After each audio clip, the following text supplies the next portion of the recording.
No obstante, al ver al doctor Muñoz en medio de aquella ráfaga de aire frío, sentí una repugnancia que no había dado aspecto para justificarlo. Solo la palidez de su tez y la extremada frialdad de su tacto podían haber proporcionado un fundamento físico para tal sensación.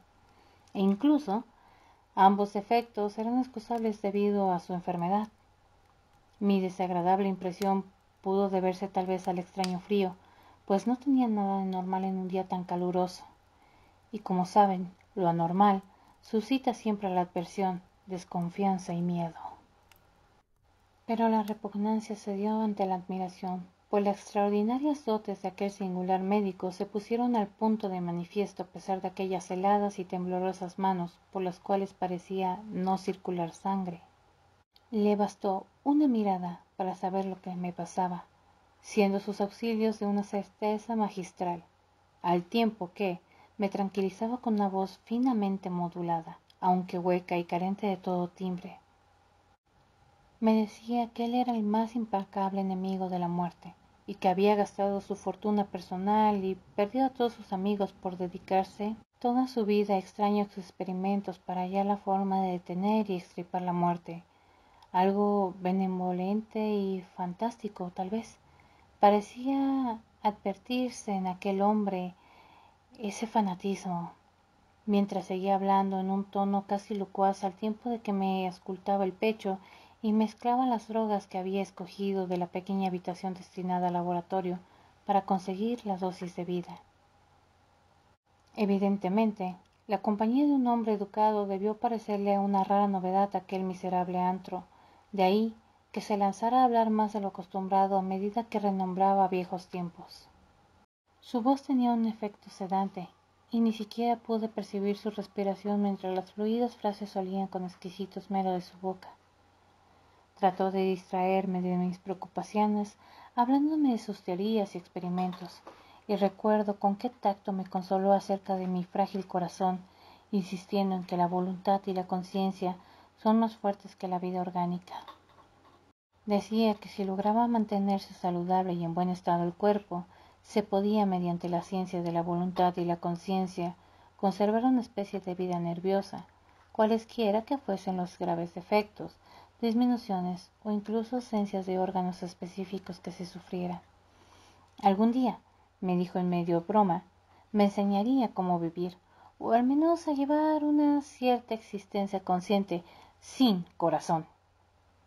Por su parte, él sufría de una serie de dolencias que lo obligaban a seguir un régimen muy estricto, que incluía la necesidad de estar expuesto constantemente al frío.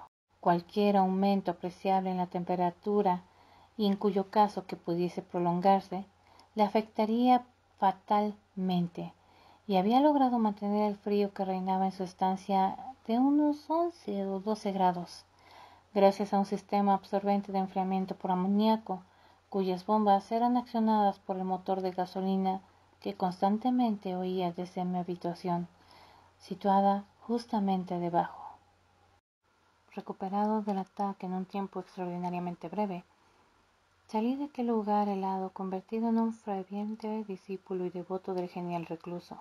A partir de ese día le hice frecuentes visitas siempre con el abrigo puesto.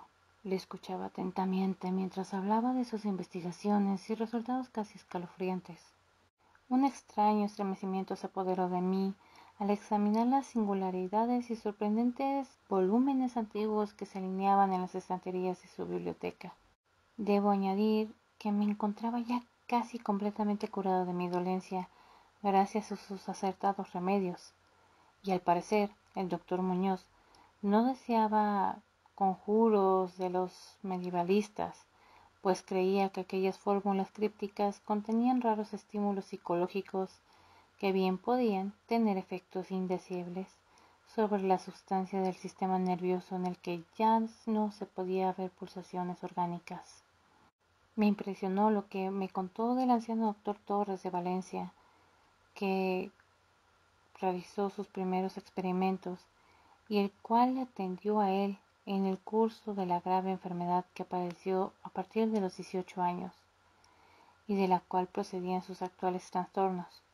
Al poco tiempo de salvar su colega, el anciano médico sucumbió víctima de la gran tensión nerviosa al que se vio sometido.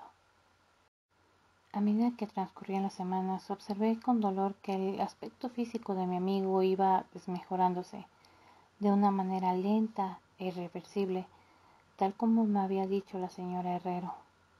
Se intensificó el lívido aspecto de su semblante, su voz se hizo más hueca e indistinta, sus movimientos musculares perdían coordinación y su cerebro y voluntad desplegaban menos flexibilidad e iniciativa.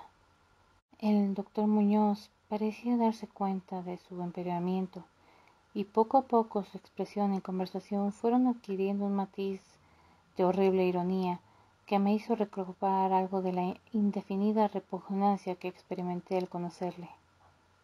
Con el tiempo, el doctor adquirió extraños caprichos, aficionándose a las especies exóticas y al incienso egipcio, hasta el punto de que sus habitaciones se impregnó de un olor semejante al de una tumba de faraón.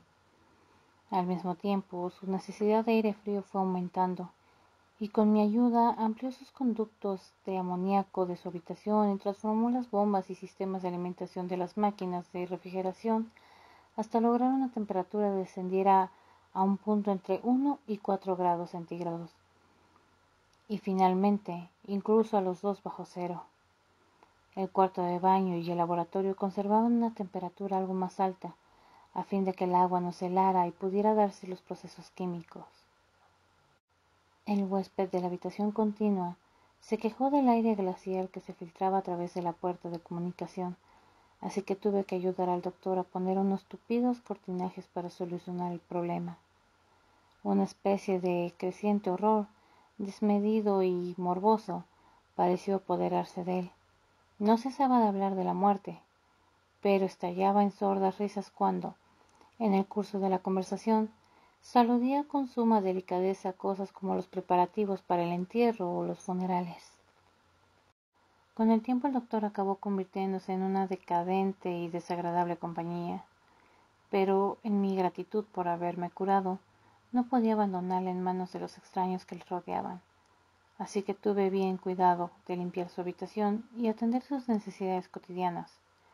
Asimismo, le hacía sus compras, aunque no salí de mi estupor ante algunos de los artículos que me encargaba comprar en farmacias y almacenes de productos químicos. Una creciente e indefinible atmósfera de pánico parecía desprenderse de su cuarto. La casa entera, como ya había dicho, despedía un olor a humedad, pero el olor de las habitaciones del doctor Muñoz era aún peor. Y no obstante las especias, el incienso y el acre, el perfume de los productos químicos de la hora incesantes baños que el doctor insistía en tomar sin asistencia, comprendía que aquel olor debía guardar relación con la enfermedad y me estremecía el pensar cuál podría ser. La señora Herrero se santiguaba cada vez que se cruzaba con él y finalmente lo abandonó por entero en mis manos, no dejando siquiera que su hijo Esteban siguiese haciéndole los recados. Cuando yo le sugería la convivencia de avisar a otro médico, el paciente montaba en cólera, temía sin duda el efecto físico de una violenta emoción, pero su voluntad y coraje crecían en lugar de menguar, negándose a acostarse. La lasitud de los primeros días de su enfermedad dio paso a un retorno de su vehemente ánimo, hasta el punto que parecía desafiar a gritos al demonio de la muerte, aun cuando éste corriese el riesgo de que el tradicional enemigo se apoderase de él. Dejó prácticamente de comer, algo que curiosamente siempre dio la impresión de ser una formalidad en él, y solo la energía mental que le restaba parecía liberarle del colapso definitivo. Adquirió la costumbre de escribir largos documentos, los cuales sellaba con cuidado y llenaba de instrucciones para que a su muerte los remitiera yo a sus destinatarios.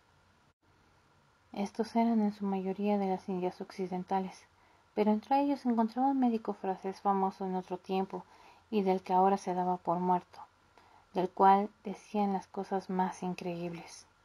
Pero lo que hice en realidad fue quemar todos los documentos antes enviados y abrirlos.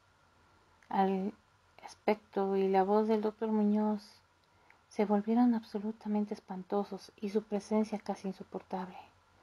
Un día de septiembre, Una inesperada mirada suscitó una crisis epiléptica de un hombre que había venido a reparar la lámpara eléctrica de su mesa de trabajo. El ataque de este se recuperó gracias a las indicaciones del doctor mientras se mantenía lejos de su vista. Aquel hombre harto, sorprendentemente, había visto los horrores de la Gran Guerra sin sufrir tamaña sensación de terror.